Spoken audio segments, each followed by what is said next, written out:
Mga Lodi, don't skip ads po tayo. Maraming salamat sa patuloy ninyong pagsuporta.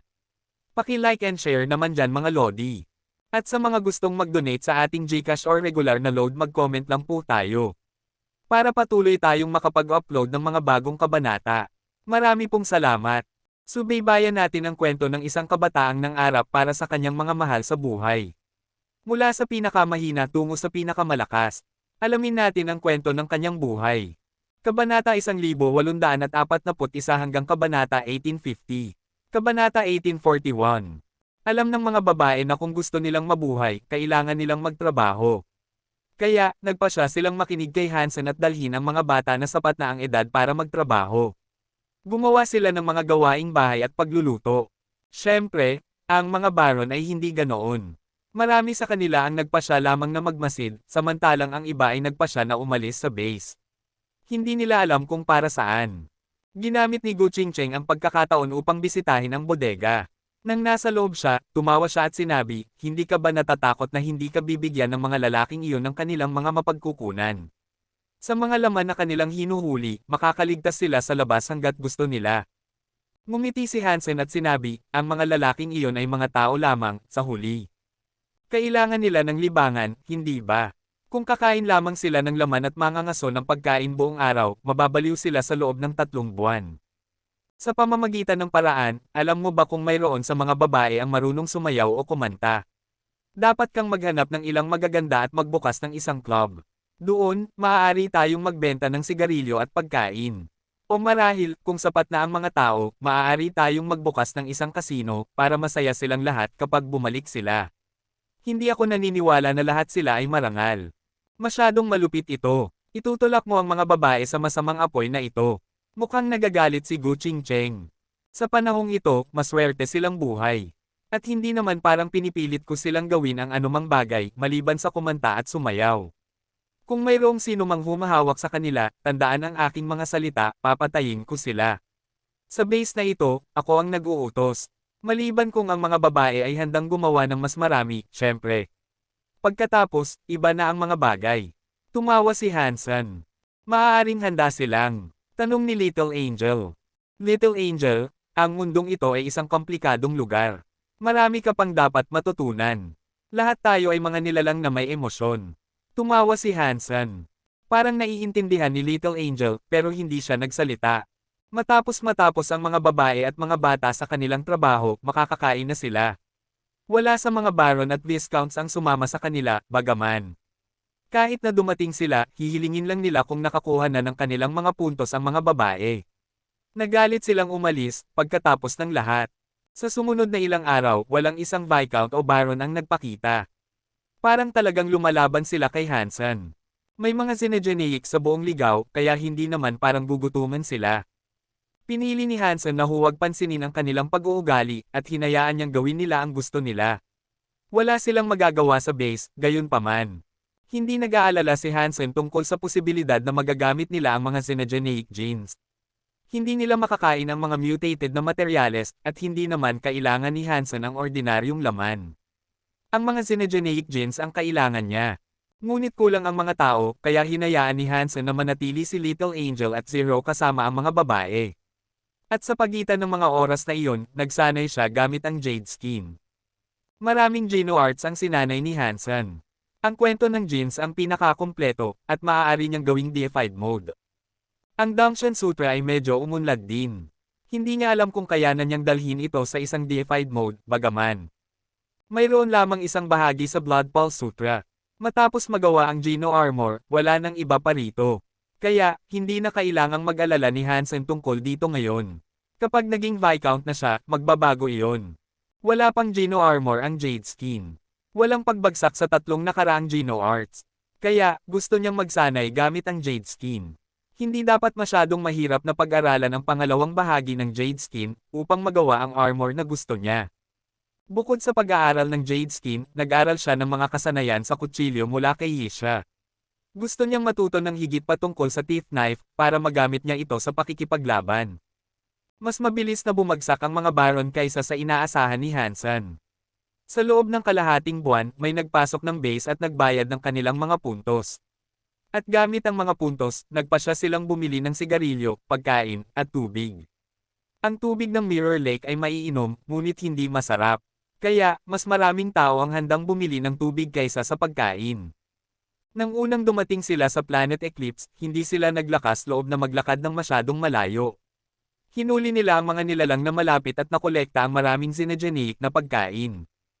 Kahit na gayon, ang ilang mga tao ay nasugatan. At kailangan nilang magbayad ng mga materyales para sa gamot. Ang ilan sa kanila ay hindi pa nag-abalang pumatay ng anumang bagay, at nasugatan pa rin sila. Para sa mga pagkakataong iyon, ang mga nasugatan ay kailangang magbayad gamit ang kanilang sariling pera. Karaniwang nagkakasama ang mga baron sa isang malaking grupo, at gayon paman, ang pangangaso ng mga kalaban ng baron ay makikita silang nasugatan. Ang pangangaso doon ay isang mahirap na gawain. Gayunpaman, hindi pinansin ni Hansen iyon. Ang gusto lang niyang gawin ay magsanay gamit ang Jade Skin, ngayon. Lumabas at nangangaso sina Gu Qingcheng at Xi Qingqing. Laging nag-iisa si Gu Qingcheng, at hindi siya nakikipagtulungan sa sinuman. Sa kabilang banda, naging malapit si Xi Qingqing sa mga baron. Napansin ito ni Hansen dahil espesyal ang armor ni Xi Qingqing. Iyon ang nagpapasikat sa kanya sa iba sa pamamagitan ng default. Pagkatapos ng isang buwan, sumuko ang mga baron at viscount sa pakikipaglaban sa ligaw. Kinolekta nila ang mga xenogeneic na materyales at ibinayad ang lahat para sa mga puntos. Bagaman ang lahat ng kanilang nakolekta hanggang ngayon ay nagmula sa mga baron xenogeneics, ito ay isang magandang simula. Sa wakas ay nakamit ni Hansen ang pagbagsak na hinahanap niya. Gumalaw ang Jade Skin, habang ang kanyang katawan ay gumawa ng isang mestiko na sangkap. Gumawa si Hansen ng isang Geno armor na mukhang yelo. Natunaw ang yelo at naging Geno fluid na pumasok sa kanyang katawan. Nakaramdam si Hansen ng lamig ng matuno ito at pumasok sa kanyang katawan. Ngunit nakaramdam siya ng kapangyarihan na tumataas sa kanyang mga buto, at nagsimulang mangyari ang mga pagbabago. Naging semi-transparent ang kanyang katawan. Makikita mo ang laman at kalamnan sa loob, pati na ang mga organo.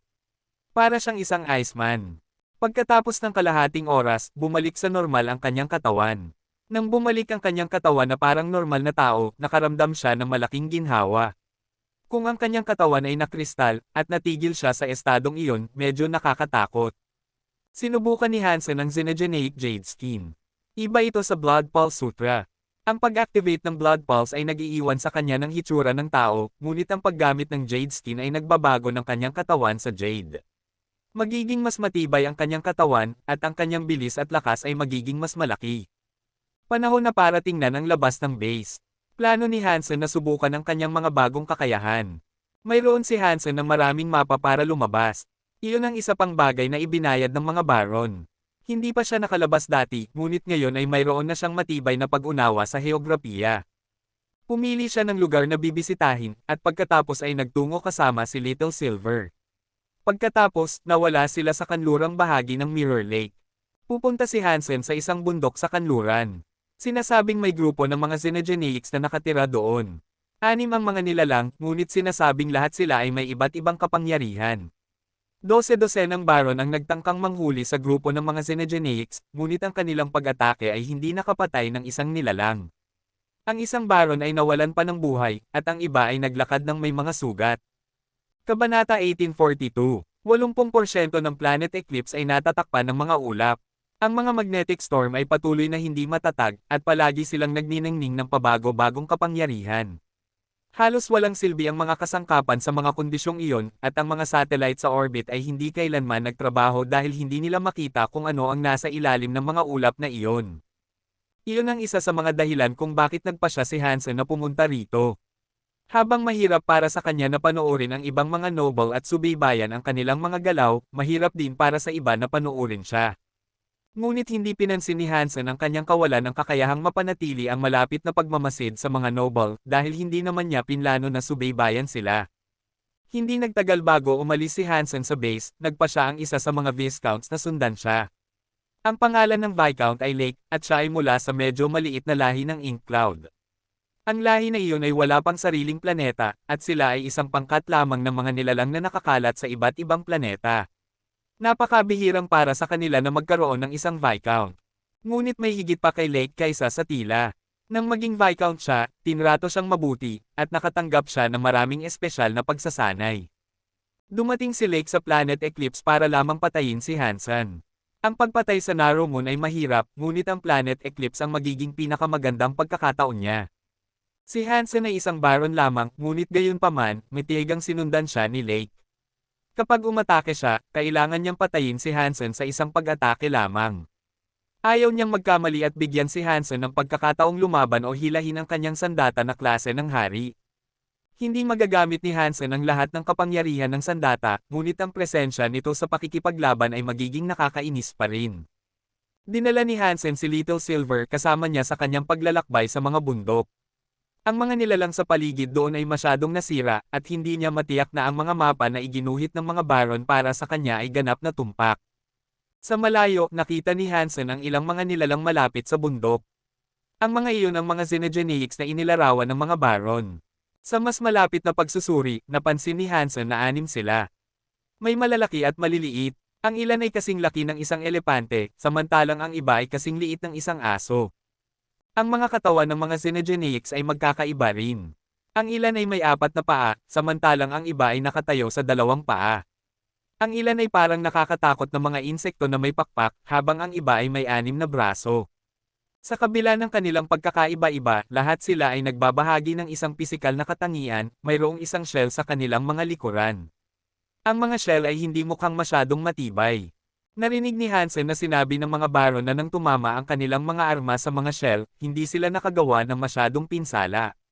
At iyon ang dahilan kung bakit ganap na nabigo ang pag-atake ng mga Baron sa mga nilalang. Pinanood sila ni Hansen ng ilang sandali. Hinailan niya ang kanyang ghost teeth knife mula sa kanyang backpack. Ang kanyang dala ay nasira, kaya dala niya ang kutsilyo na nakabunot. Ang ghost teeth knife ay nagtataglay ng mga kapangyarihan ng ghost teeth. Ang mga normal na scabbard ay hindi kayang maglagay nito, at karaniwang nasa sire pagkatapos ng ilang araw. Medyo naiinis si Hansen sa aspektong iyon ng talam. Mayroon siyang ekstrang scabbard na magagamit, ngunit hindi niya ginawa. Kung nakita ito ni Isha, matatapos na ang kanyang pagtatago. Itinago ni Hansen ang scabbard na iyon sa sanctuary. Nang makita ni Lake ang bundok na pupuntahan ni Hansen, kumunat ang kanyang noo. Walang lugar para magtago doon, at kung susundan niya si Hansen doon sa harap ng lahat, tiyak na matutuklasan ang kanyang presensya. Nagdala si Hansen ng isang pilak na hayop. Naisip ni Lake na napaka-arrogant ni Hansen, na iniisip na kaya niyang harapin ang 6 na Xenogeneics sa ilalim ng mga hubad na kondisyong iyon.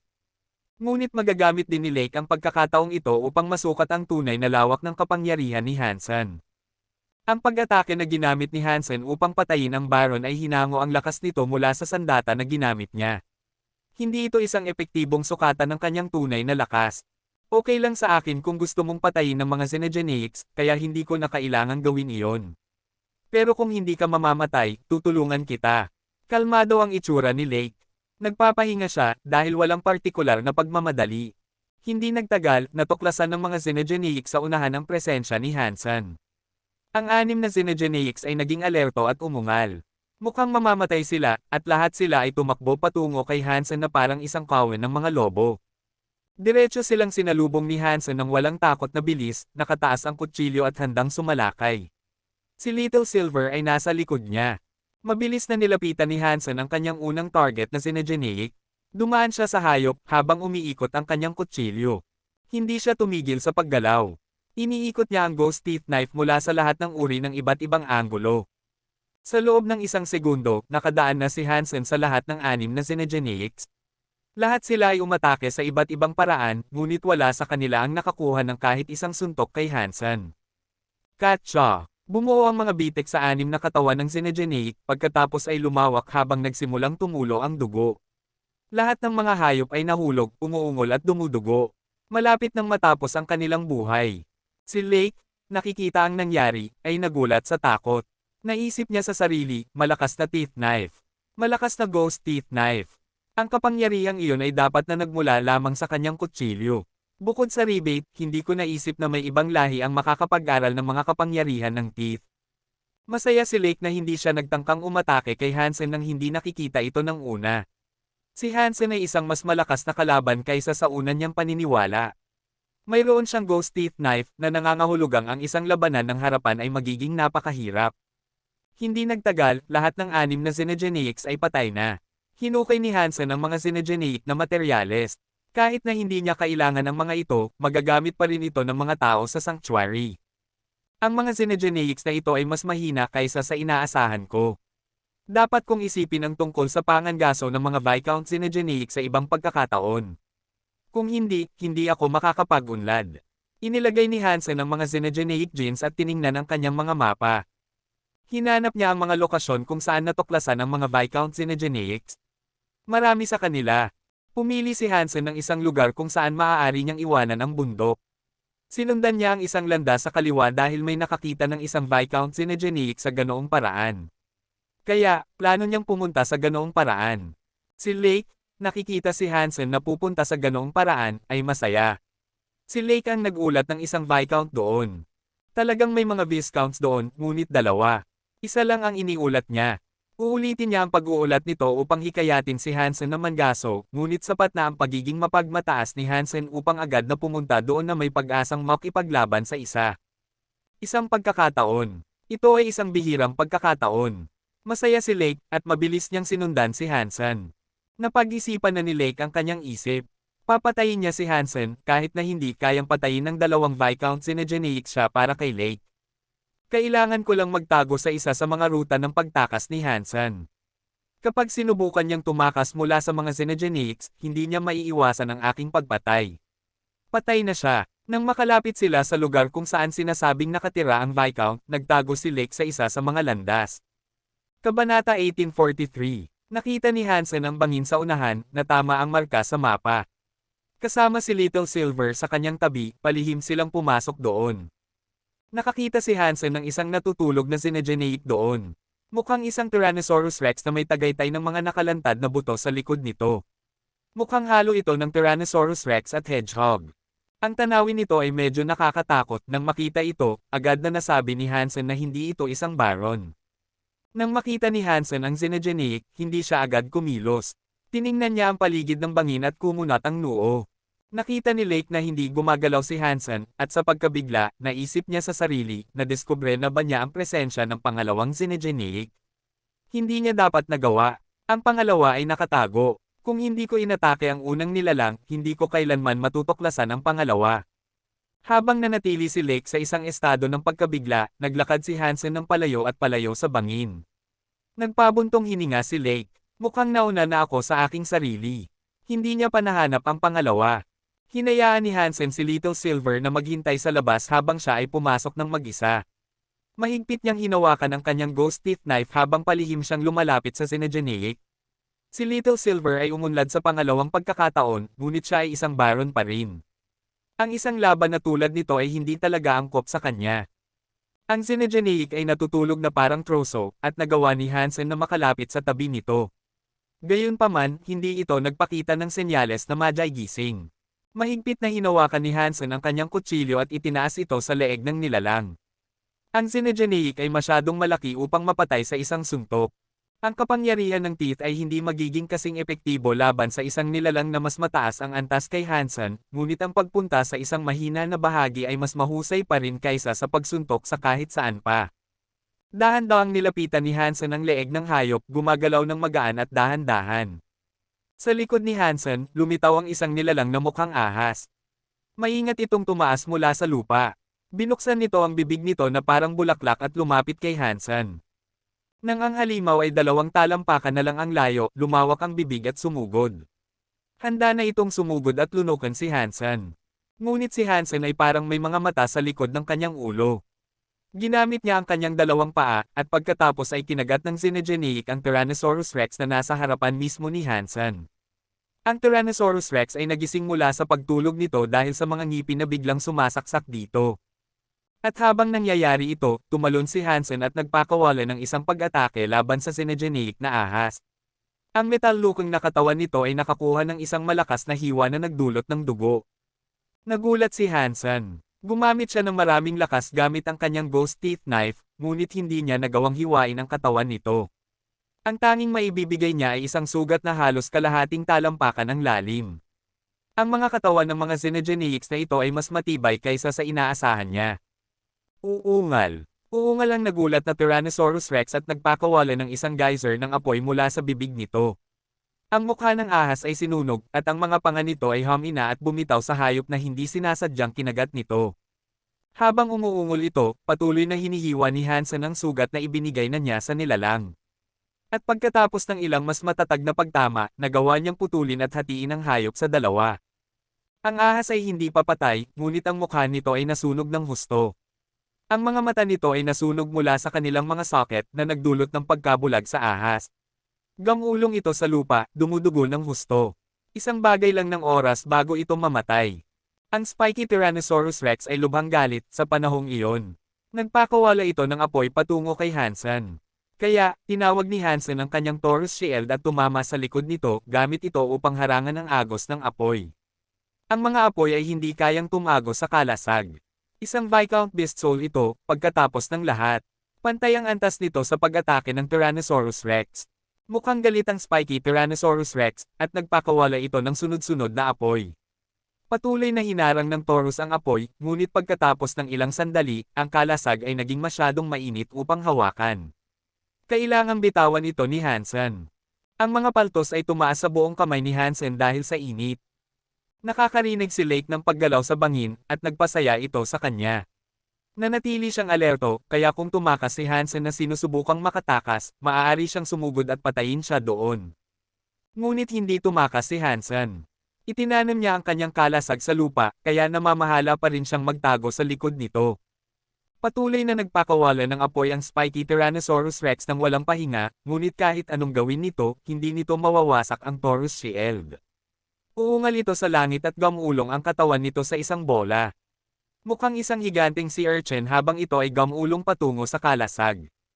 Mabilis na umiwas si Hansen sa paggulong nito, ngunit ang kalasag ay natamba sa ere.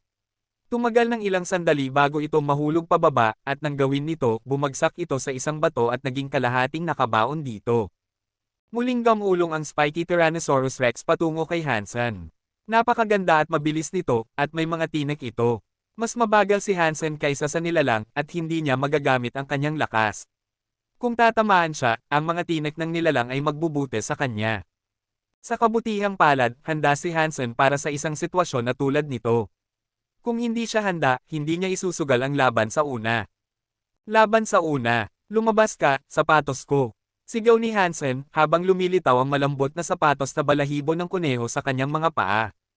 Ang mga paa ni Hansen ay kumilos na parang nabigyan ng kapangyarihan ng hangin, at nakakuha sila ng malaking pagtaas ng bilis.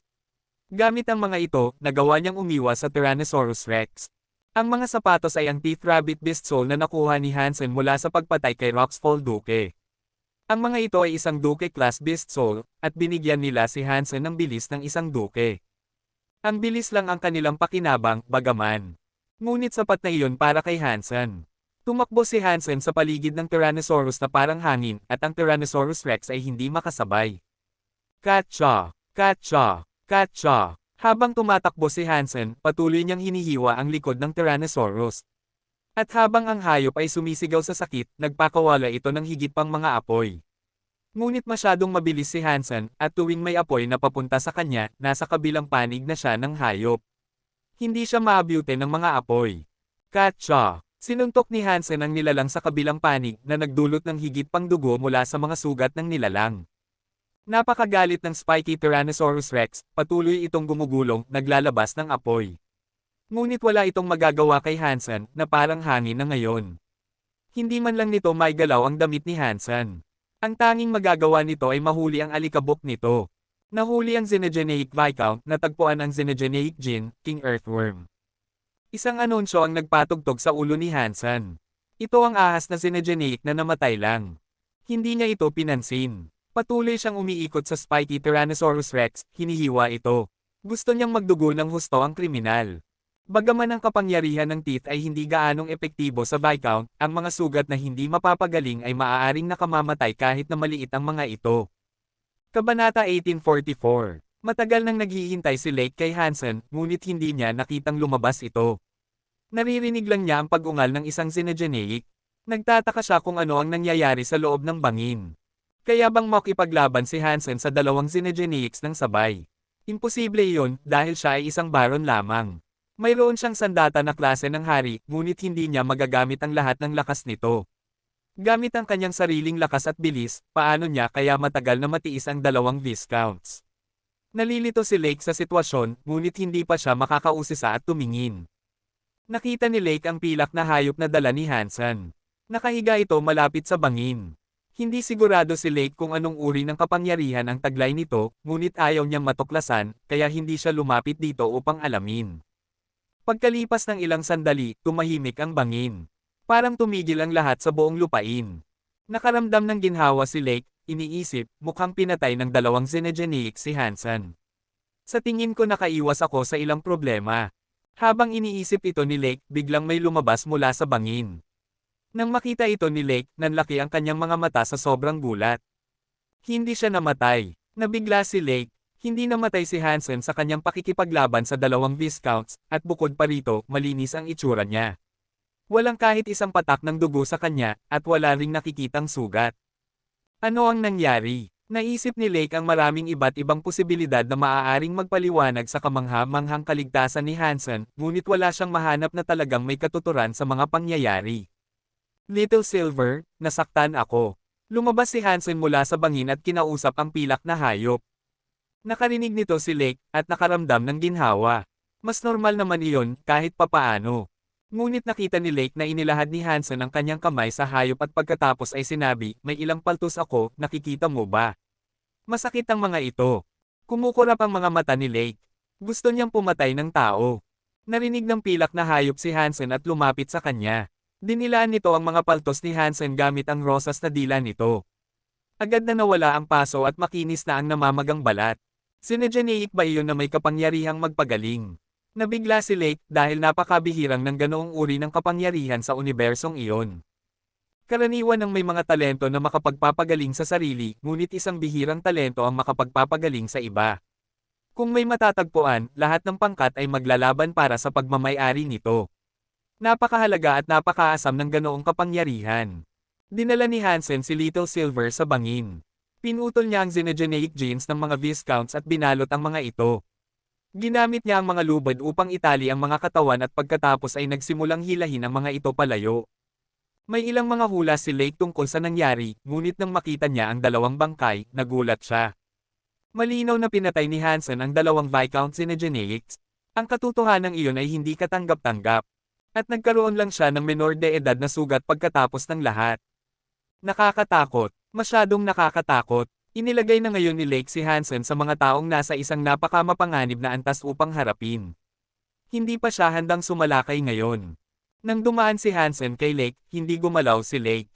Hindi niya nga inisip na huminga. Hindi niya hahayaang matuklasan siya dahil hindi pa ito ang panahon upang subukang patayin si Hansen.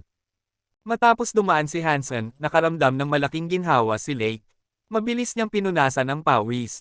Hindi pa siya nakaramdam ng ganito kalaking pressure dati sa gawain ng pagtugi sa isang baron.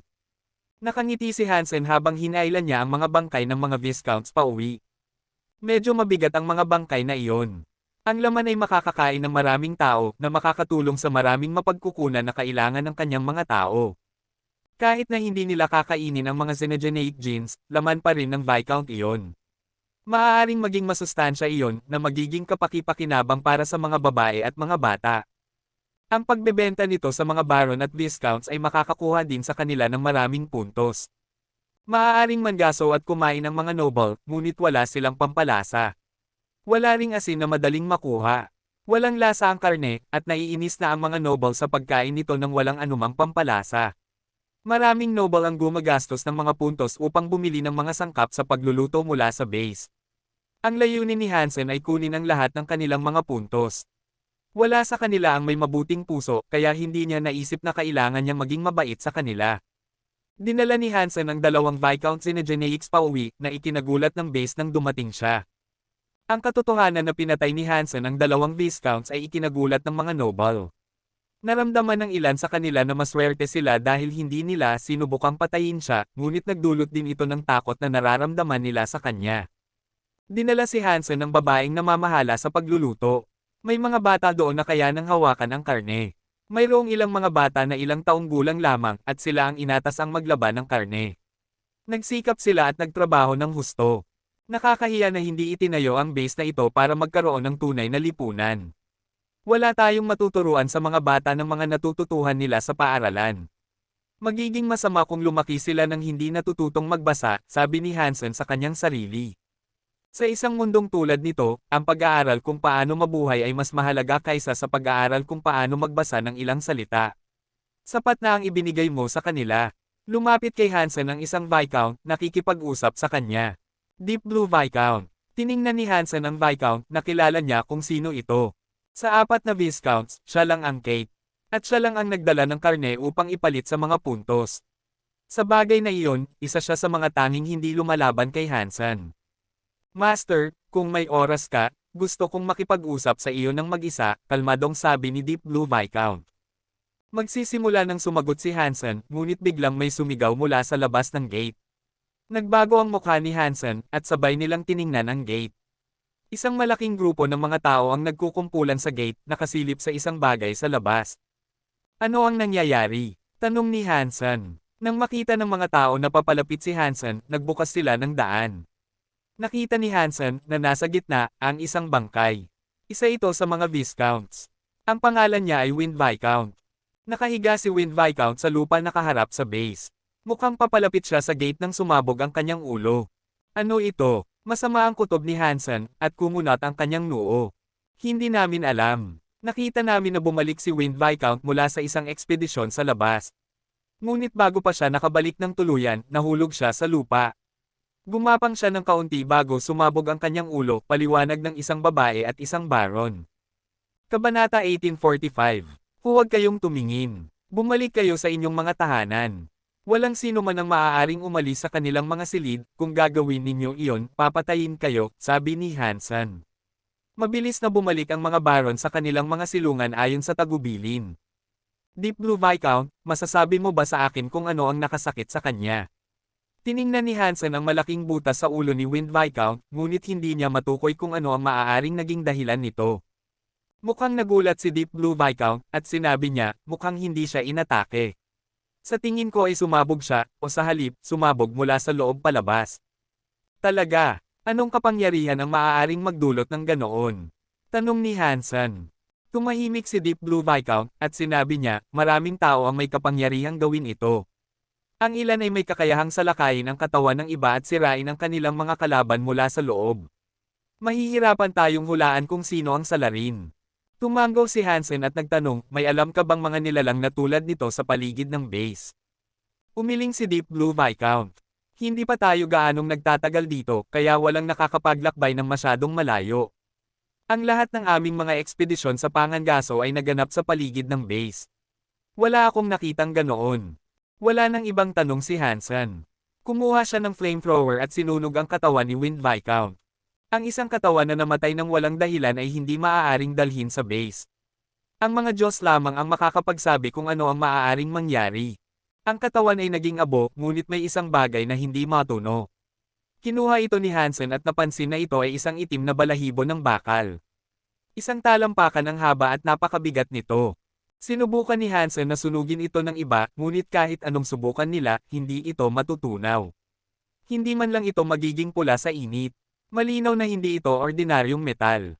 Gumamit si Hansen ng isang selyadong lalagyan upang itago ang itim na balahibo. Ang mga nakakontak sa katawan ay pinilit na sumailalim sa isang pag-scan at isang wastong disinfectant cycle upang matiyak na walang magiging karagdagang problema.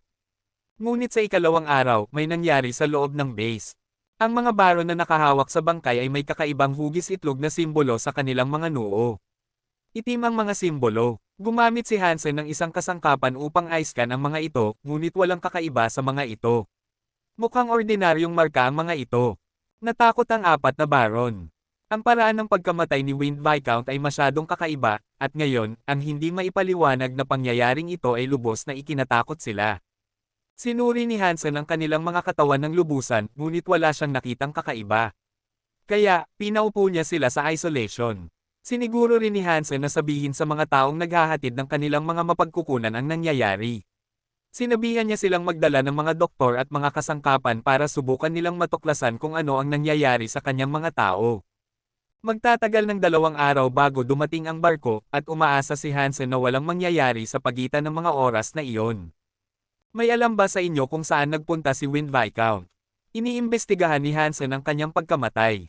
Kung nalaman niya kung paano siya namatay, marahil ay malalaman niya kung ano ang mali sa mga baron. Isang baron ang nagsabi kay Hansen na nakita niya si Wind Viscount na nagtungo sa hilagang mga bundok. Plano ni Wind Viscount na tawirin ang mga ito, ngunit ang mga baron na kasama niya ay hindi naglakas loob na sumunod. Ano man ang nangyari sa kanya ay misteryo pa rin. Kumunat ang noo ni Hansen nang marinig niya ito. Ang bundok na tinutukoy nila ay ang bundok na pinasukan ng Earl at hindi na bumalik. Sinabi ni Hansen na kailangan niyang pigilan ang mga taong naglalakbay sa hilaga. Alam mismo ng mga noble kung gaano nakakatakot ang hilaga, kaya walang tumutol sa kanyang desisyon. Pumasok si Wind Viscount sa mga bundok, ngunit namatay sa harap ng gate. Gamit ang 4 na hugis itlog na simbolo sa mga noo ng mga baron, hindi maganda ang kutob ni Hansen tungkol sa mangyayari. Maraming iba pang Earl ang dinala ng Earl upang tulungan siya. At sa kabila noon, lahat sila ay nawala. Ang mga tao sa base ay magkakaroon ng mas masamang pagkakataon na mabuhay sa anumang maaaring mangyari. Hindi na makapaghintay si Hansen ng matagal, kaya nakipag-ugnayan siya kay Yisha para humingi ng payo. Gusto niyang sabihin sa kanya ang nangyayari kung sakaling mangyari ang pinakamasama. Ngunit kasalukuyang nagsasanay si Yisha, at hindi niya alam kung kailan siya matatapos. Hindi siya maaaring maistorbo, kaya hindi makontak ni Hansen si Yisha. Nakipag-ugnayan si Hansen kay Icebird Duke. Sinabi sa kanya ni Yisha na kung wala siya, maaari niyang hanapin si Icebird. Si Icebird Duke, nakita ang numero ni Hansen, ay sinagot ito. Maaaring hindi niya nagustuhan ang paraan ng pag-uugali ni Hansen, ngunit sinabihan siya ni Yisha na alagaan siya kung sakaling mangailangan siya ng tulong. Icebird Duke, may problema ako. Kailangan kong makipag-ugnayan sa Reyna, ngunit abala siya. Sa tingin mo ba ay makakatulong ka, sa halip? Tanong ni Hansen sa kanya. Ang mga alituntunin ng rebate ay nagsasaad na ang master lamang ng planeta ang maaaring mag-ambag sa pag-unlad ng itinalagang planeta. Kung makikialam ang mga tagalabas, may posibilidad na bawiin natin ito sa iyo. Hindi nagustuhan ni Icebird Duke ang saloobin ni Hansen, lalo na sa paraan ng paulit-ulit niyang pagtatanong kay Queen. Kung normal na sitwasyon ito, hindi kita hahanapin. May masamang nangyari dito, at hindi ko ito malalaman. Kailangan ko talaga ang iyong tulong. Sabi ni Hansen. Kung sa tingin mo ay hindi mo malulutas ang isyu, huwag mo nang gawin. Kung gusto mo, maaari kang bumalik. Hindi kita matutulungan sa anumang bagay. Pinigilan niya si Hansen at nagpatuloy, isipin mo. Kung magpapasya kang bumalik, magpapadala ako ng ilang barko upang sunduin ka. Matapos ibaba ang telepono, nagsalita si Icebird Duke sa kanyang sarili. Siyempre magkakaroon ng problema sa pag-unlad ng isang planeta. Kung hindi mo kaya, huwag mo nang gawin. Kumunat ang noo ni Hansen. Wala siyang magagawa tungkol sa kanya, at hindi niya alam kung kailan masasagot ni Yisha ang tawag. Ano man iyon, huli na. Tinawagan ni Hansen ang isa pang numero. Nakipag-ugnayan siya kay Black Steel. Si Black Steel ay isang kakaibang tao, ngunit naisip ni Hansen na maaasahan siya. Sa Planet Knife Grave, tinanong ni Hansen kung bakit niya hinarang ang Knife Mind. Sinabi niya na gusto niyang makatakas si Hansen. Gusto niyang bigyan si Hansen ng pagkakataon. Naisip niya na iyon ang utang niya kay Hansen. Hindi alam ni Hansen kung ano ang iniisip ni Black Steel, ngunit nagparamdam ito sa kanya ng ligtas. Hiniling ni Hansen sa kanya na panatilihing lihim ang Knife Mind. Walang nakakaalam na mayroon siyang Knife Mind na kamangha-manghang tulad ng kanya, at wala talagang sinabi si Black Steel. Si Hansen, hindi mahanap ang ibang makakatulong, ay nakipag-ugnayan kay Black Steel. Kung hindi makatulong si Black Steel, wala siyang magagawa kundi lumikas. Hindi nagdudulot ng drama si Hansen. Pinakamabuting maghanda para sa isang pangyayari o problema na hindi niya kayang lampasan. Ayaw niyang mamatay ang mga babae o mga bata na nasa planeta. Ano iyon? Sabi ng boses ni Black Steel, at eksakto itong kapareho ng unang pagkikita nila. May problema ako, at kailangan ko ang iyong tulong. Sinabi ni Hansen sa kanya ang buong kwento. Hinayaan ni Black Steel na sabihin ni Hansen ang lahat. Pagkatapos ng isang sandaling pag-post, sinabi niya, huwag kang umalis sa base, at bantayan mo ang mga baron na iyon. At huwag mong hawakan ang mga ito, kahit anuman. Darating ako sa loob ng 4.5 oras. Kabanata 1846. Nang marinig ang sinabi ni Black Steel, alam ni Hansen na may alam ang lalaki tungkol dito. Ngunit hindi pa ito ang oras upang magtanong, kaya hihintayin niya hanggang sa dumating si Black Steel. Ngunit hindi nagtagal, naging katotohanan ang mga alalahanin ni Hansen. Mas maraming tao sa base ang nagsimulang magkaroon ng kakaibang hugis itlog na marka sa kanilang mga noo. Parang kumakalat ito. Madaling ma-isolate ang mga tao, ngunit hindi iyon ang tamang solusyon sa issue. Habang tumatagal ang panahon, mas marami at mas maraming tao ang nagkakaroon ng parehong kakaibang marka. Sa simula, kumakalat lamang ito sa mga taong nasa gate nang mamatay ang Viscount. Pagkatapos, nagsimula itong mangyari sa mga ina at mga bata na hindi man lang naroon. Sa loob ng ilang oras, kalahati ng mga tao sa base ay nagkaroon ng parehong marka sa kanilang mga noo. Sa kabutihang palad, hindi pa nahahawa si Hansen, Little Angel, Zero, Exi Ching King, Gu Ching Cheng, at Little Silver sa kakaibang karamdaman. Napakaswerte! Sinuri ni na Exi Ching King at Gu Ching Cheng ang mga nahawa ang tao at napansin na parang wala namang mali sa kanila. Ngunit ang buong base ay sobrang takot na ang mga hindi pa nahahawa ay gustong umalis sa lugar. Kung hindi lang pinatay ni Hansen ang dalawang nilalang na Viscount at humingi ng tulong kay Deep Blue Viscount, magiging kaguluhan ang base. Sa apat na Viscount Nobles, patay na si Wind Viscount. Nakatulong si Deep Blue Viscount, samantalang wala namang ginawa si Lake. Nawawala ang ibang Viscount sa nakalipas na 2 araw. Walang nakakaalam kung saan siya naglaho. Nakipag-ugnayan si Hansen kay Black Steel upang i-update siya sa sitwasyon na kasalukuyang nangyayari. Ayaw niyang mahawa rin siya. Hintayin mo ako, sabi ni Black Steel, bago ibaba muli ang telepono. Parang nagmamadali siya sa isang bagay. Bago dumating si Black Steel, pumunta si Deep Blue Viscount upang makita si Hansen. Nang makarating si Deep Blue Viscount sa bahay ni Hansen, agad niyang hinubad ang kanyang armor. Mayroon na rin siyang hugis itlog na marka sa kanyang noo. Nakakaramdam ka ba ng anumang bagay? Kumunat ang noo ni Hansen. Kalmado si Deep Blue Viscount, at umiling lang siya. Wala akong nararamdaman. Kung hindi ko tiningnan ang salamin, hindi ko pa malalaman na lumitaw ang marka. Kung gayon, ano ang plano mong gawin? Tanong ni Hansen. Tumahimik si Deep Blue Viscount, at sinabi niya, sinabi ko sa iyo na gusto kong makipag-usap sa iyo ng mag-isa. May oras ka ba para gawin iyon, ngayon? Oo. Tumango si Hansen. Umupo si Deep Blue Viscount at nag-isip ng 1 minuto bago magsalita. Sinabi niya, alam kong karamihan sa mga noble dito ay may ibang motibo. Ako rin. Pero iba ako sa isang paraan, hindi ako nagtatrabaho para sa sinuman. Kung gayon, bakit ka narito? Tanong ni Hansen sa kanya. Mataas ang ranggo ng mga Viscounts, at magiging isang gustong-gustong asset siya saan man siya magpunta. Walang dahilan para sundan niya si Hansen. Ngumiti ng mapait si Deep Blue Viscount. Tinuro niya ang marka sa kanyang noo at nagsabi ng isang bagay na ikinagulat ni Hansen. Narito ako para dito. Talagang nagulat si Hansen, at sumagot siya sa pamamagitan ng pagsasabi, narito ka para doon. Alam mo ba kung ano iyon? Tumango siya, pagkatapos ay umiling at nagbuntong hininga. Hindi ito ang unang pagkakataon ko sa Planet Eclipse. Narito ka na dati. Kasama ka ba ng Earl? Agad na tanong ni Hansen. Ngumiti si Deep Blue Viscount at sinabi, oo. Nakuha ko ang markang ito noong narito ako noong nakaraang pagkakataon. Nagulat si Hansen, ngunit sa parehong oras, natuwa siya. Maraming taon na ang nakalipas mula nang magsimula ang misyon ng Earl. At sa kabila noon, buhay pa rin si Deep Blue Viscount. Ang mga nahawa ang tao ay ligtas na, sa ngayon, kahit papaano. Hinala ni Deep Blue Viscount na iyon ang mga iniisip ni Hansen, at ngumiti siya ng mapait. Hindi ganoon. Karaniwan, kapag nakuha mo ito, mamamatay ka sa loob ng maikling panahon. Maaaring 2 araw, o maaaring 2 linggo. Sa huli, magiging katulad ng nangyari kay Wind Viscount ang mga tao. May dahilan kung bakit ako nakaligtas, at iyon ang dahilan ng aking pagbabalik. Hindi nagsalita si Hansen, at gusto niyang magpatuloy sa pagpapaliwanag. Dahil nagkukusa si Deep Blue na magbigay ng impormasyon, mas mabuting matuto siya ng lahat ng kaya niyang matutunan. Nang dalhin ako rito ni Kyren Earl, isang karaniwang tao lang ako. Katulad lang ako ng mga batang iyon, talaga, pero medyo mas malaki. Mayroon na akong Geno armor at lahat. Nang sabihin iyon ni Deep Blue Viscount, kakaiba ang itsura niya.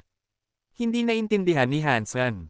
Nagpatuloy si Deep Blue Viscount sa pagsasabi, sinundan ko si Kyren Earl saan man siya magpunta, kabilang ang kanyang huling paglalakbay sa hilagang mga bundok. Nandoon ako. Akala ko wala nang nakabalik sa mga pumunta doon, gulat na sabi ni Hansen. Ako lang ang nakalabas. Noong panahong iyon, mga ordinaryong tao lang ang nakatira sa base. Walang nakakaalam na sinundan ko siya. Hindi naisip ng investigador ng rebate na mag-abala si Kyren Earl na magdala ng isang ordinaryong Kate. Komplikado ang ekspresyon ni Deep Blue Viscount. Ano ang nangyari doon? At ano ang tungkol sa hugis itlog na marka? Tanong ni Hansen. Umiling si Deep Blue Viscount. Hindi ko maintindihan kung ano ang nangyari. Noong panahong iyon, isang bata lang ako na may Geno armor. Napakaliit ng aking mga kapangyarihan at kaalaman. Pagkatapos noon, nagpatuloy si Deep Blue Viscount sa pagsasabi, at tungkol sa hugis itlog na marka, makukuha mo lang ito pagkatapos mong hawakan ang isang bagay. Bukod sa akin, lahat ng nakakuha ng markang ito ay namatay. At kasama na doon si Kyren Earl. Nang makalabas ako, hindi ko nahawa ang sinuman. Hindi ko alam kung ano ang ginawa ni Wind Viscount, ngunit malinaw na nakakahawa ang kanyang karamdaman. Saan ba eksaktong nakasalubong ng grupo ng Earl ang bagay na iyon? Tanong ni Hansen. Sinabi ni Deep Blue Viscount, may palasyo sa mga bundok na iyon, at napakalaki nito. Napakakakaiba sa loob doon. Hindi ako masyadong marunong noon, kaya sinundan ko lang si Kyren Earl. Maraming tao ang namatay, at nang nasa harap na kami ng isang partikular na bulwagan, parang sobrang saya ni Kyren Earl. Naghintay kami sa labas habang siya lang ang pumasok. Naghintay kami ng kalahating araw, at sa huli, bumalik siya na may dala. Alam ni Hansen na ang pinakamahalagang bahagi ng kanyang kwento ay ito, kaya hindi siya nag-abala. Patuloy siyang nakikinig. Isang itlog iyon. Isang itim na itlog na kasing taas ng isang tao. Mukhang katulad lang ng mga marka. Ibinaba niya ito at pinahintulutan kaming dalhin ito. At nang aalis na kami sa palasyo, may nangyaring nakakatakot. Nagsimulang magkaroon ng itim na marka ang aming mga noo. Natakot si Deep Blue Viscount, parang naaalala niya ang isang masamang bagay. Kabanata 1847. Sa loob ng base, patuloy na nahahawa ang mga tao. Gusto nang umalis ni Hansen, kasama sina Little Angel, Zero, at ang iba pa. Ngunit hindi siya sigurado kung kumalat na ang kakaibang sakit sa kanyang mga kasama. Kung umalis siya ngayon, na may impeksyon sa kanila, maaaring maging malungkot ang mga bagay. Kung manatili sila doon at mahawan, kahit papaano ay maaaring mahanap ni Deep Blue Viscount ang paraan upang mapigilan ito. Sinabi ni Deep Blue Viscount na nang mahawan siya ng marka, kumain siya ng ugat ng isang lotus na natagpuan niya sa palasyo. Naniniwala siya na iyon ang dahilan kung bakit hindi siya naapektuhan ng marka. Namatay ang lahat ng ibang noble na kasama niya, kaya siya na lang ang nakaligtas. Ngunit ngayon, bumalik na ang marka, at lalong nagdidilim. Iyon ang dahilan kung bakit gusto niyang bumalik sa planeta at bisitahin muli ang bulwagan upang kumain ng higit pang mga ugat ng lotus. Ngunit may isang grupo ng mga Xenogeneic sa labas ng pasukan ng palasyo, at ang ilan sa kanila ay ranggo ng Earl. Kaya, hindi nakahanap si Deep Blue Viscount ng paraan upang makapasok sa lugar. Interesado si Deep Blue Viscount kung paano nakapasok si Wind Viscount sa palasyo. Naisip niya na kailangan niyang bumalik doon upang malaman kung paano. Pagkatapos ay naisip ni Hansen ang isang mahalagang tanong na itatanong. Nang unang pumasok si Deep Blue Viscount sa palasyo, isang Kate lang siya na may Geno armor. Ngayon ay isang Viscount na siya. Ang pagiging isang noble ng ranggong iyon ay hindi madaling gawain.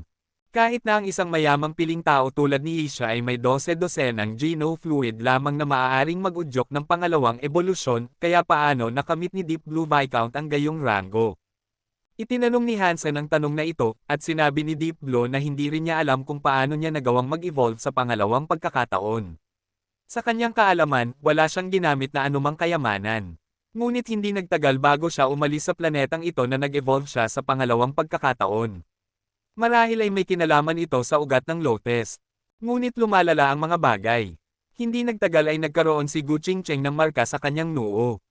Sinabihan siya ni Hansen tungkol sa palasyo at sa ugat ng lotus, at sinabihan niya siyang huwag mag-alala. Kapag dumating na ang oras, lalabas sila at kukuha ng isa sa mga ugat ng lotus. Tama si Black Steel, at pagkalipas ng 4.5 oras, nakarating na siya sa labas ng harapan ng gate. Ngunit bukod kay Black Steel, dumating din ang ilang iba pang rebate. Batay sa lakas ng kanilang mga aura, agad na nasabi ni Hansen na hindi sila ordinaryong tao. Hansen, ano ang nangyayari ngayon? Tiningnan ni Black Steel ang noo ni Hansen. Masama, kalahati ng aking mga tao ay nahawa sa marka ng isang itlog. Nagsisimula ng malungkot si Hansen. Pumunta ka at kumpirmahin mo ito, sabi ng isa sa mga mukhang nakatataas na rebate. Sinuri ng ibang rebate ang mga noo ng mga babae at mga bata, habang pumasok si Black Steel sa opisina ni Hansen. May seryosong tingin, sinabi niya, nasa problema ka. Kung hindi ako nagkakamali, may hinawakan si Wind Viscount na pag-aari ng uva. Uva. Naguguluhan si Hansen. Ipinaliwanag sa kanya ni Black Steel, bago sakupin ng rebate ang Narrowmoon, ang uva ang may-ari ng lugar na ito. Sila ay isang malakas na grupo ng Xenogeneic na may hawak sa kabuuan ng Narrowmoon.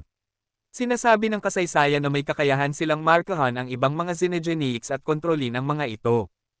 Nagpatuloy si Black Steel sa pagsasabi, nang sakupin namin ang Narrowmoon, malaki ang gastos nito. Kung hindi dahil sa aming deified elder, malamang na hindi kami mananalo sa laban. Akala namin ay ganap na nawasak ang uva, kasunod ng labanan. Hindi ko inaasahan na may natitirang labi pa nila, lalo na ang isa na nakamamatay pa rin. May paraan ba upang burahin ang marka ng uva? Naisip ni Hansen na kung sinakop ng rebate ang Narrowmoon, dapat may paraan. Kung wala, lahat sila ay mahawan, at lahat sila ay mamamatay. Wala pa. Umiling si Black Steel. Ano ang ibig mong sabihin sa wala pa? Naguguluhan si Hansen. Marami sa aking lahi ang nagdusa sa markang ito. Natuklasan namin na ang pagpatay sa uva at pag-inom ng kanilang dugo ang tanging paraan upang mawala ang marka. Kung gusto mong alisin ito, ang tanging paraan upang makamit iyon ay ang hanapin ang bagay na natagpuan ni Wind Viscount. At pagkatapos, marahil ay kaya mo na. Tiningnan ni Black Steel si Hansen at nagpatuloy sa pagsasabi, hindi ako sigurado kung nahawa ka na. Kailangan nating tiyakin na hindi lalabas ang impeksyon sa lugar na ito. At dapat nating hanapin ang pinagmulan ng impeksyon, saan man ito naruroon. Ikinwento ni Hansen sa kanya ang sinabi ni Deep Blue Viscount. Tumango si Black Steel at sinabi, kung may nakakaalam ng ganitong impormasyon, maganda iyon. Nagdala ako ng isa sa mga gwardya ng aking ama. Si Captain Wood ay isang duke. Ang iba ay Marquis. Lahat kami ay handa nang pumunta sa palasyo ng uva. Pumunta si Black Steel upang hanapin sina Captain Wood at Deep Blue Viscount, at pinapaliwanag muli ni Deep Blue Viscount ang sitwasyon sa kanya. Tiningnan ni Captain Wood si Deep Blue Viscount at nagtanong, bakit hindi mo sinabi ito ng mas maaga? Ngumiti ng mapait si Deep Blue Viscount. Lahat sila ay patay na, at ako lang ang nakaligtas. Nag-aalala ako na baka mahirapan ako dahil sa pagsasabi sa mga tao kung ano ang nangyari. Lalo na dahil nawala na ang marka. Naintindihan ni Hansen ang dahilan ng lalaki. Kung aaminin niya ang nangyari, malamang na magdududa ang rebate. Ang tanging dahilan kung bakit niya kinukwento ang kwento ngayon ay dahil kailangan niyang bumalik sa palasyo. Kung hindi pa bumalik ang marka, hindi niya gugustuhing bumalik sa gayong kakilakilabot na lugar. Matapos tanungin ni Captain Wood si Deep Blue Viscount tungkol sa iba't ibang detalye, nagpasya siyang pumunta rin sa palasyo ng uva. Noong nakaraang pagkakataon, nagdala si Kyren Earl ng ilang Viscounts at Earls, at maging ang ilang mga nilalang kasama niya. Sa pagkakataong ito, mayroon silang Captain Wood at 4 na Marquis.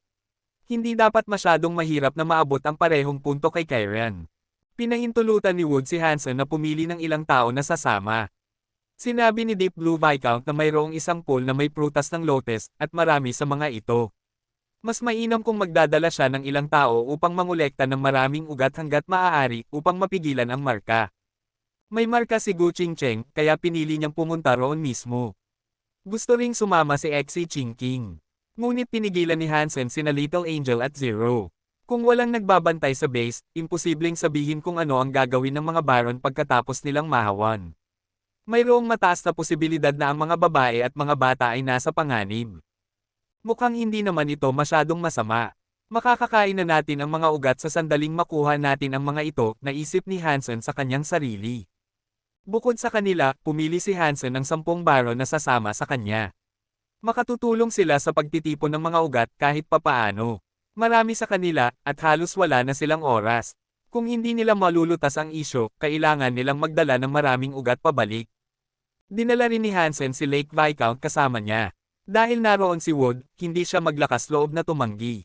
Kabanata 1848. Habang papunta sila sa palasyo, nagkaroon ng mga marka ng itlog sa noo ni na Little Silver at Xi Qingqing. Nakakabahala ito. Nakuha rin ito ni Lake Viscount. Itinaas ni Xi Qingqing ang isang salamin upang suriin ang kanyang sarili.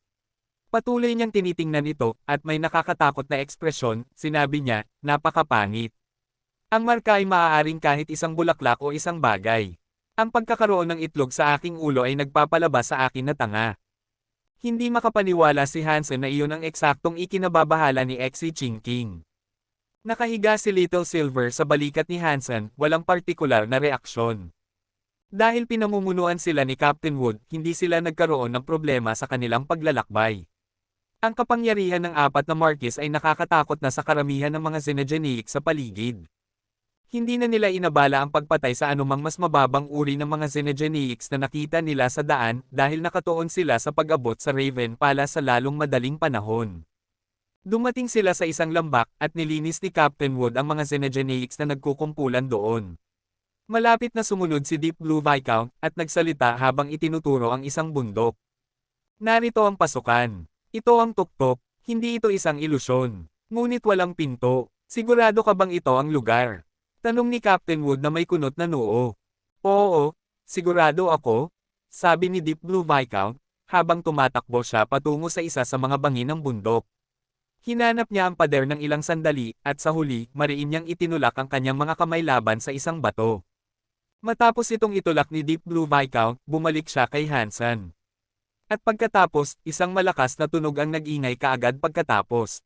Ilang daang metro ng bundok ang nagsimulang lumubog, habang ang isang mas mataas na tuktok ay nagsimulang tumaas sa likod nito. May pinto sa ibabaw nito na bato, isang napakalaki. Nagulat si Hansen at ang lahat. Ang lugar ay may malaki at makapangyarihang kapaligiran, na nagsasalita ng dami tungkol sa kung gaano nakakatakot ang mga Raven, noon pa man. Paano natin bubuksan ang pinto?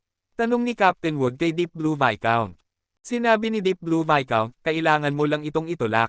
Ganoon ako nakapasok at nakalabas. Nagsign si Captain Wood para itulak ng isang Marquis ang bato na pinto. 12 ng metro ang taas nito, ngunit nagawa itong buksan ng Marquis gamit ang isang magaan na pagtulak. Hindi na kailangan ng lakas. Ang nasa likod ng bato na pinto ay kasing kahanga sa laki. Maraming mga palasyo ang nakikita sa loob, at ang mga gusali ay umaabot hanggang sa mawala sila sa malayo. Master, dapat kang sumunod sa akin, na may puwang na halos 3 metro. Tinitigan ni Captain Wood si Blacksteel ng seryosong tingin. At pagkatapos sumang-ayon si Blacksteel, pinayagan ng pumasok ang grupo. Magkakaugnay ang lahat ng mga palasyo. Lahat sila ay gawa sa bato, ngunit napakamatanda na, mukhang napaka-rustic at primitive. Kahit na may proteksyon ng bundok, mukhang hindi maayos ang pag-aalaga sa mga ito.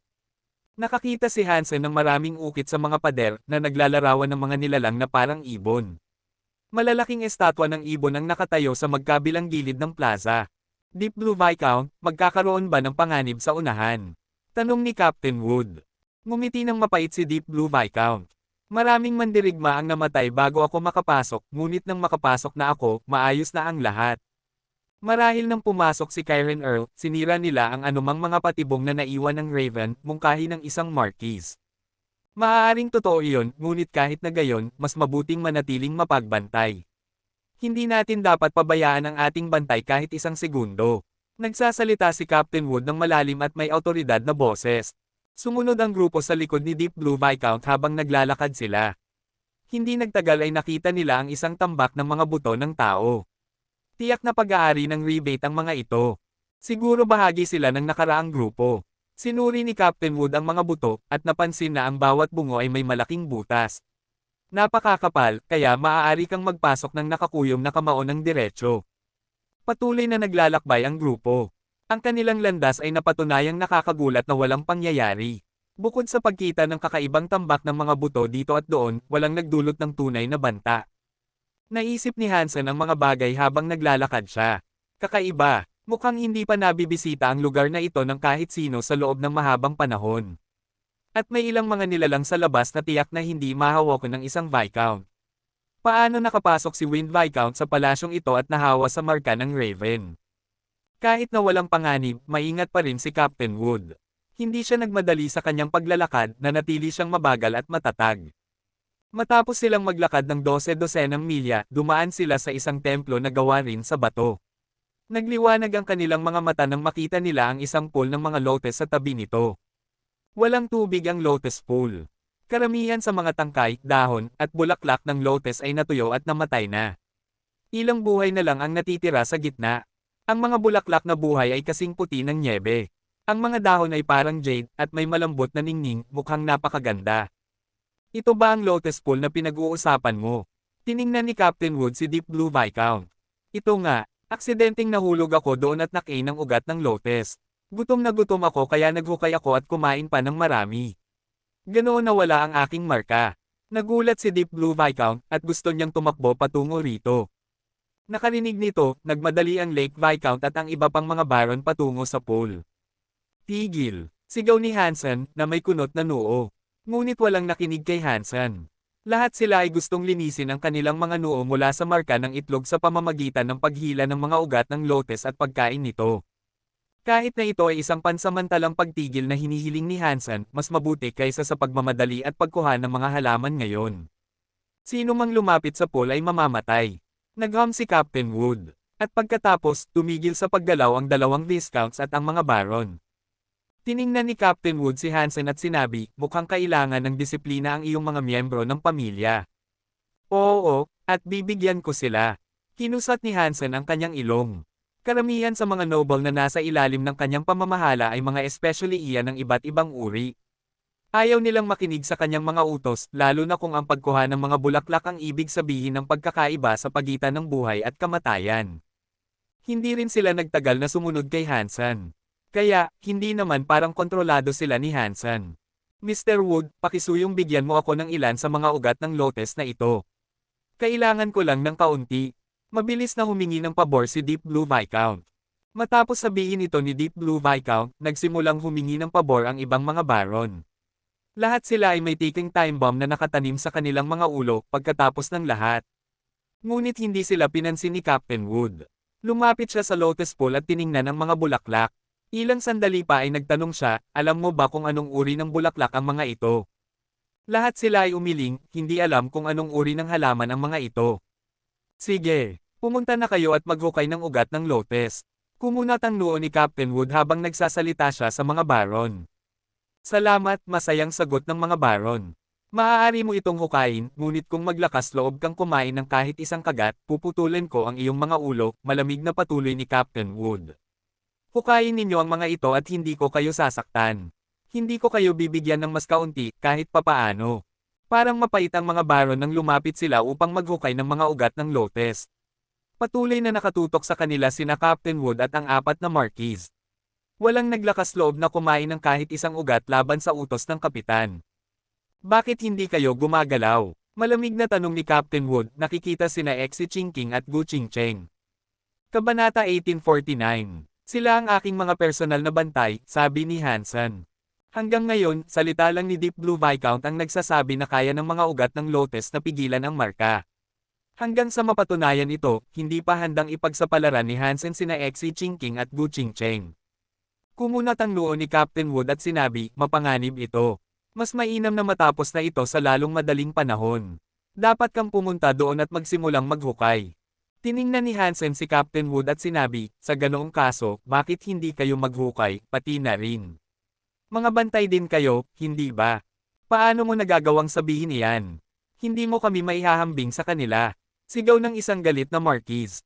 Tiningnan ni Captain Wood si Hansen ng madilim at sinabi, mga bantay sila, ngunit mayroon silang ibang amo.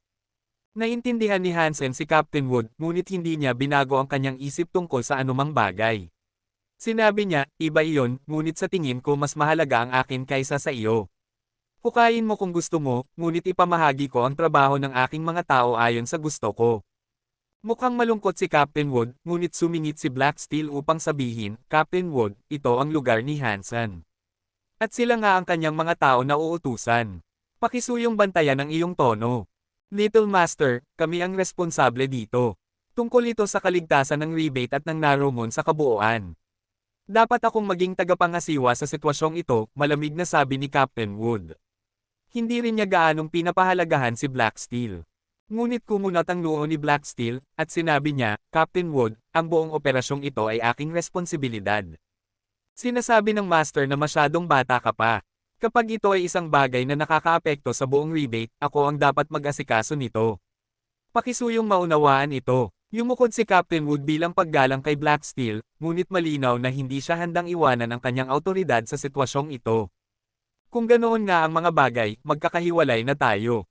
Pagkatapos ay umalis si Hansen, pumunta sa ibang direksyon. Gagawa tayo ng mga bagay ayon sa gusto natin. Walang sino man dito ang gagawa ng mag-isa ng walang malinaw na utos mula sa akin. Kung gagawin nila iyon, papatayin ko sila. Nagsalita si Captain Wood habang sumugod ang Marquis upang harangan ang daan ni Hansen. Wood Duke, mukhang sobrang seryoso si Black Steel. Pakisuyong patawarin mo ako, Little Master. Mahalagang panahon ito. Yumukod si Captain Wood at ang ilang Marquis kay Black Steel. Ngunit kahit na gayon, hawak pa rin nila ang kanilang mga kutsilyo kay Hansen. Manatili kayo rito at huwag kayong tumakas. Kung hindi, huwag ninyong sisihin ako sa susunod na mangyayari. Dahil kay Black Steel, hindi pinilit ni Captain Wood sina Xi Jinping at Gu Qingcheng na maghukay. Malambot ang mga bulaklak at hindi mahirap ang pagkukunan. Maraming ugat ng lotus ang nahukay ng mga baron. Kasing puti ng jade ang mga ito at kasing kapal ng braso ng sanggol. Ang alikabok na natitira sa mga ito ay nagpalabas sa kanila na malakas at masustansya. Nang maibigay ang mga lotus, itinuro ni Captain Wood ang mga ito at tinanong si Deep Blue Viscount, ito ba ang mga ugat ng lotus na kinain mo? Oo, ito nga ang mga iyon. Tumango si Deep Blue Viscount. Ikaw, lumapit ka rito at kainin mo ito, sinabi ni Deep Blue Viscount sa isa sa mga baron. Pinutol niya ang isang maliit na hiwa ng ugat para kainin nito. Nagulat at natakot ng sabay ang baron. Siya lang ang binigyan ng pahintulot na kainin ito, ngunit nag-aalangan siya. Kain. Malamig na tiningnan ni Captain Wood ang baron. Tumigil sa pag-aalangan ng baron at ginawa ang hiniling, sinimulan niyang kainin ang piraso ng ugat. Napaka-crispy ng ugat ng lotus, at may kaaya-ayang amoy na nanggagaling dito. Kumakain muna ng isang maliit na kagat ang baron. Walang nakakaalam kung gumagana ito, ngunit parang hindi rin naman sinasaktan ang baron. Tinapos niya ito sa isang malaking kagat. Tiningnan siya ng ibang mga noble. Wala namang nangyari pagkatapos niyang kainin ito, at naroon pa rin ang marka ng itlog. Nakatutok ang mga mata ni Captain Wood sa baron, at pagkalipas ng ilang sandali, naging berde ang mukha ng baron. Parang nagyayelo ang baron. Hawak niya ang sarili, nanginginig at nanginginig. Malamig. Napakainit ko. Deep Blue Viscount, ano ang nangyayari? Tiningnan ni Captain Wood si Deep Blue Viscount. Ngunit mukhang masaya si Deep Blue Viscount. At nagpaliwanag siya, oo, ito nga. Nang unang kainin ko ito, nakaramdam din ako ng lamig. Magiging maayos siya sa loob ng ilang segundo, makikita mo. Gaano katagal? Tanong ni Captain Wood. Wala akong paraan para itala ang oras ng unang kainin ko ito. Siguro 10 minuto. Sabi ni Deep Blue Viscount pagkatapos ng 1 minutong pag-iisip. Wala nang ibang sinabi si Captain Wood at naghintay lang siya ng resulta. Pagkalipas ng 10 minuto, nagsimulang humupa ang lamig ng baron at nagsimulang gumanda ang kanyang itsura. Ang hugis itlog sa kanyang noo ay naging mas magaan. Ito ay naging isang lilam lamang sa kanyang noo ngayon. Magmadali at hukayin ang natitira. Pinagalitan sila ni Captain Wood. Naghukay ng mga ugat ang isang grupo ng mga baron sa loob ng 2 oras, at nang matapos na sila, nakakuha sila ng 1,000 kilo ng mga iyon. Kumuha si Captain Wood ng ilan, at ibinigay ang natitira sa mga baron. Hindi pa niya pinapayagan silang kainin ito, bagaman. Mr. Wood, pwede ba akong magkaroon ng ilan sa mga lotus ngayon, pakisuyong? Maingat na humingi si Deep Blue Viscount. Huwag kang mag-alala, marami sa mga ito. Kapag tapos na ito, malaya kang magkaroon ng mga ito. Ngayon, dalhin mo ako sa lugar kung saan nahanap ni Kyren Earl ang itlog, walang emosyon na sabi ni Captain Wood. Nagbago ang mukha ni Deep Blue Viscount. Ayaw niyang pumunta, ngunit kailangan niyang mamuno. May ibang layunin ang lalaking ito. Hindi lang siya narito para alisin ang banta ng mga Raven sa ating mga ulo. Tahimik na nagsalita si Gu Qingcheng. Narinig lang ni Hansen ang sinabi niya. Hindi magaling si Hansen sa pagbubulong, kaya tumango lang siya bilang tugon. Alam niyang hindi narito si Captain Wood para sa mga lotus. Sobrang seryoso ang pagtrato niya sa operasyon, at malinaw na ang bagay na hinahabol nila ay isang bagay na mas malaki. Tumatanggap sila ng mga utos mula kay Black Moon King. Kung napakahalaga ng bagay na ito, bakit hindi siya pumunta rito mismo? O talagang hindi lang ito mahalaga, pagkatapos ng lahat? Sabi ni Xi Jinping. Si Xi Jinping ang master ng pagbubulong. Narinig lang ni Hansen at Gu Qingcheng ang sinabi niya. Mukhang kapaki-pakinabang ang mga maliliit na trick na tulad nito, nalungkot si Hansen. Wala siyang natutunan tungkol sa mga kapangyarihan ng tunog. Kung meron siya, marahil hindi na siya kailangang maging pipi sa sitwasyong iyon. Sabi ni Gu Qingcheng, hindi, kabaligtaran. Ang hindi pagpunta ni Black Moon King ay nangangahulugang mas mahalaga ang bagay kaysa sa maimahinasyon natin. Kung siya ang pumunta, mapapansin ng ibang mga hari at magbibigay pansin sa nangyayari dito. Ito ang Narrow Moon, at magiging kaina-hinala para sa kanya na pumunta sa Planet Eclipse. Bakit siya pupunta sa planeta ni Hansen? Kung nalaman ng ibang mga hari ang tungkol sa kanyang pakikipagsapalaran dito, maaaring hindi niya makuha ang bagay na gusto niya. Naiintindihan ko. Tumango si Xi Jinping, iniisip na ang sinabi niya ay may katuturan. Pagkatapos ay sinabi niya, ano ang bagay na iyon? Kailangan nating tanungin si Captain Wood. Siya lang ang nakakaalam ng isang bagay tungkol sa ginagawa natin. Hindi alam ni Black Steel kung ano ang nangyayari, at hindi rin alam ng apat na Marquis, tahimik na sabi ni Gu Qingcheng. Kabanata 1850. Isang grupo ng mga tao ang sumunod kay Deep Blue Viscount habang pinamumunuan niya ang daan patungo sa palasyo. Bigla, naramdaman ni Hansen na parang may gumagalaw sa kanyang likod. Nagkunwari si Hansen na kumuha ng tubig para maabot niya ang kanyang likod at mahawakan ito. Ito ang kahon na may bakal na balahibo sa loob. Gumagalaw ito. Hindi sinabi ni Hansen kay Captain Wood na nakakita siya ng bakal na balahibo sa katawan ni Wind Viscount. Inilagay niya ito sa kanyang backpack, nag-aalala na baka magdulot ito ng problema sa base kung iiwan niya itong hindi pinapansin. Dahil gumagalaw na ito ngayon ng walang dahilan, mukhang tama ang kanyang pag-aalala. Habang naglalakad sila, mas nanginginig ang kahon. Sa kabutihang palad, may bag na nakatikip dito, kaya wala pang nakapansin.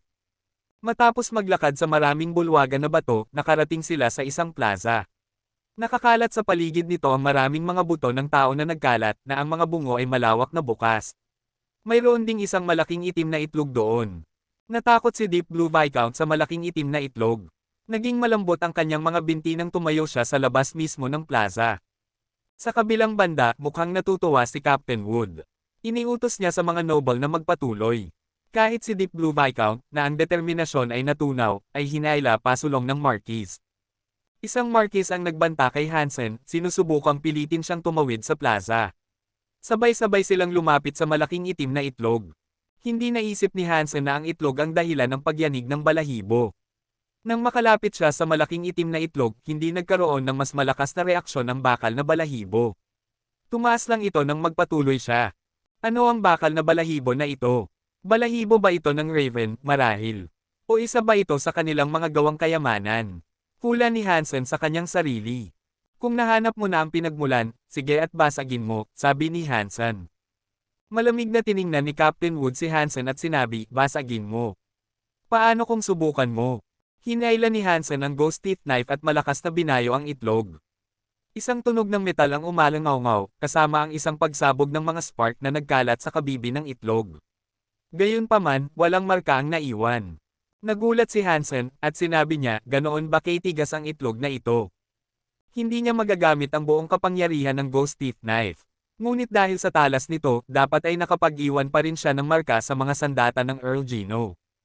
Isang itlog lang iyon. Ngunit wala talagang marka. Patunay ito sa lakas ng kabibi nito. Captain Wood, kaya mo bang sirain ito? Tanong ni Black Steel.